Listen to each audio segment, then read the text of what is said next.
दिव्या, मैं ये कह रहा था कि मेरे को 4-5 दिन के लिए ना अपने गांव जाना पड़ेगा। 4-5 दिन के लिए गाँव?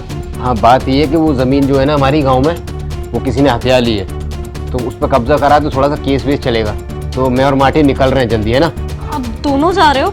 हाँ, मैं बाकी सारी बातें तुमको फ़ोन पे बता दूंगा पहुँच के। ठीक है, मैं चलता हूँ, अपना ख्याल रखना। फ़ोन पे बात करती रहना मेरे से। बिल्कुल। मार्टिन, मार्टिन,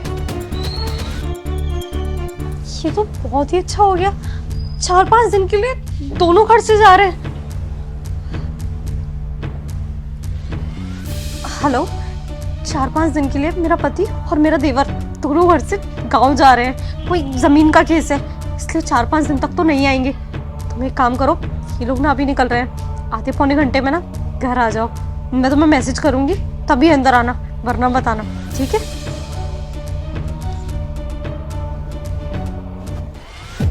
गया तुम्हारा पति? हाँ गया, और मैं तुम्हारा ही वेट कर रही थी। अब ना 4-5 दिन के लिए हमें डिस्टर्ब करने वाला कोई भी नहीं है। तुम्हारा देवर भी साथ में गया है ना?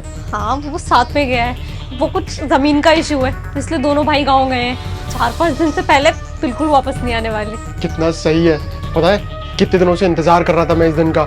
इनफैक्ट पता है प्रार्थना भी की थी मैंने भगवान से कि मुझे तुमसे मिलना है, थोड़ा टाइम स्पेंड करते हैं। कब से मिले नहीं है, और लो भगवान ने खुद ही ऑफर दे दिया। दोनों चले गए, हमें छोड़ गए यहाँ पर। वैसे मैं तुम्हारे लिए ना कुछ ला नहीं पाया क्योंकि एक्साइटमेंट इतनी ज़्यादा हो गई थी, तो जल्दी जल्दी मैं सब कुछ भूल गया। अरे उस सब की कोई जरूरत नहीं है, तुम आ गए हो ना यहाँ पे, उतना ही काफी है मेरे लिए। बैठो ना। वाह, तो ये सब चल रहा है ना? क्यों दिव्या, क्या हुआ? मुझे देख के पैरों तले जमीन खिसक गई होगी तुम्हारी। सोच रही होगी ये आदमी तो 5 दिन के लिए बाहर गया था, वापस कैसे आ गया, वो भी दोनों। तो मैं तुम्हें बता दूं, मुझे कई बार लोगों ने बोलने की कोशिश की, इवन मेरे भाई ने भी, मगर मैंने उसका भरोसा नहीं किया। मगर आज उसने सारी सच्चाई खोल दी कि तुम इससे बात करती थी। फिर मैंने सोचा क्यों ना मैं तुमको इस तरीके से बेवकूफ बनाऊं ताकि तुम इसे बुला लो। वही हुआ। मुझे नहीं पता था कि तुम इतनी बड़ी धोखेबाज हो।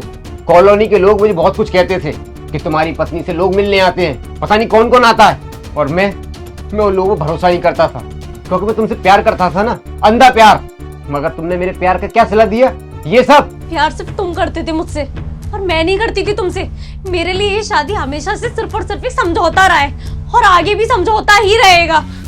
मैंने तुम्हें कभी कुछ इसलिए नहीं कहा क्योंकि मैं नहीं चाहती थी कि मेरी वजह से हम दोनों से जुड़े हुए लोग, हमारे परिवारों को प्रॉब्लम फेस करनी पड़े। पर सच तो यही है कि मैंने तुमसे कभी प्यार किया ही नहीं। वाह, तो तुम्हारी ये रंगरलियां पहले से चलती आ रही हैं। अगर ये सब चल रहा था तो शादी होने से पहले मना करनी थी ना। मगर नहीं, तुमने तो मेरा घर खराब किया। भाई तुम्हारी चल रहे हैं ना, वो भी चल रहा है। मैं लोगों को क्या बोलूंगा? इवन मेरे भाई ने देखा, शर्म आनी चाहिए। मैं अपने भाई से भी नजर नहीं मिला पाऊंगा। अच्छा वो खुद ब खुद सारी सच्चाई सामने आ गई, वरना वैसे भी कुछ टाइम में तो हम लोग सब कुछ आखिर बता ही देते। सब बिल्कुल। अपने मुंह से एक शब्द भी निकाला ना तो मुझसे बुरा कोई नहीं होगा। तुझे इसके संग रहना है ना, रह। मैं तुझे तलाक दूंगा, शादी करो दोनों, जाओ। हाँ, दे दो तलाक। वैसे भी मैं तो यही चाहती थी, तुमसे तलाक लेने के बाद में हम दोनों शादी कर लेंगे, और उसके बाद में मुझे समझौते की जिंदगी नहीं जीनी पड़ेगी। अरे दिव्या, पागल हो गई हो क्या? क्या बोले जा रही हो? ओ भाई मेरी बात सुन, क्या शादी और क्या तलाक? भाई तुम्हारा मैटर है ये, मेरे तक मत लेके आओ। और हाँ, कोई प्यार वगैरह नहीं करता मैं इस लड़की से, सिर्फ मजे ले रहा था मैं। इस जैसी और लड़कियां हैं जो मेरा खर्चा उठाती हैं, तो मैं बस लड़कियों से मजे लेता हूँ और अपने खर्चे के लिए पैसे लेता रहता हूँ। जब तक मेरा काम चलता है तब तक मजे लेता हूँ, उसके बाद मैं ब्रेकअप कर लेता हूँ। और तू भी उन्हीं में से है। भाई मेरा कोई सीन नहीं है इसके साथ, तो अपनी बीवी ना अपने पास रखो। तुम्हें जो करना है वो कर लेना, मेरे तक मत जोड़ो इसे। वाह, देखा, ये ना तुम्हारा सच्चा प्यार। तुम तो बहुत सालों से इसके साथ थी, ये तुम्हारा ख्याल रखता है। मैं तो कुछ भी नहीं हूँ। जिसके टुकड़ों पे पड़ रही हो उसको गलत बता रही हो।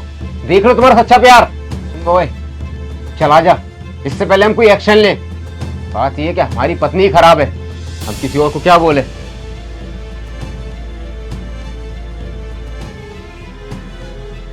देखा? रोहित प्लीज प्लीज मुझे माफ कर दो। मैं लायक ही नहीं हूँ तुम्हारे। अब मुझे समझ आया कि मेरे घर वालों ने मेरी शादी उससे ना करके तुमसे क्यों की। मैं हमेशा उन्हें गलत समझती रही और उसे ठीक समझती रही। आज मुझे पता चला कि मैं कितनी गलत थी। तुम चाहो तो ये बात मेरे घर वालों से बोल सकते हो, पर मुझे सच में अपनी गलती का एहसास हो गया है। मुझे प्लीज माफ कर दो। दिव्या, बात वो नहीं है। बात ये है कि मैं नहीं चाहता कि तुम्हारे घर वालों को कोई परेशानी हो या मेरे घर वालों को कोई परेशानी हो। ऐसी बात नहीं है कि मेरी गर्लफ्रेंड नहीं थी, मगर उसके बाद जब से मेरी तुमसे शादी हुई ना, तो मैंने किसी और को देखा भी नहीं। मगर तुम मेरे साथ ये सब करती रही। अगर आज मेरा भाई नहीं बताता ना, तो ना जाने तुम कब तक ये करती रहती। रोहित प्लीज मुझे एक आखिरी मौका दे दो। मैं कसम खा के कहती हूँ दोबारा ऐसी गलती कभी नहीं होगी। प्लीज मुझे माफ कर दो। हाँ भैया, भाभी को एक बार माफ कर दीजिए। और वैसे भी गलतियां तो इंसानों से ही होती है ना, तो एक बार माफ कर देते हैं। ठीक है, अगर तू कहता तो मैं कर देता हूँ। देखा दिव्या, ये है तुम्हारा देवर। अगर कोई और होता ना तो तुमको घर से धक्के मार के निकालता। मैं वादा करती हूँ दोबारा ऐसा कभी नहीं होगा। ठीक है, तुम जाओ।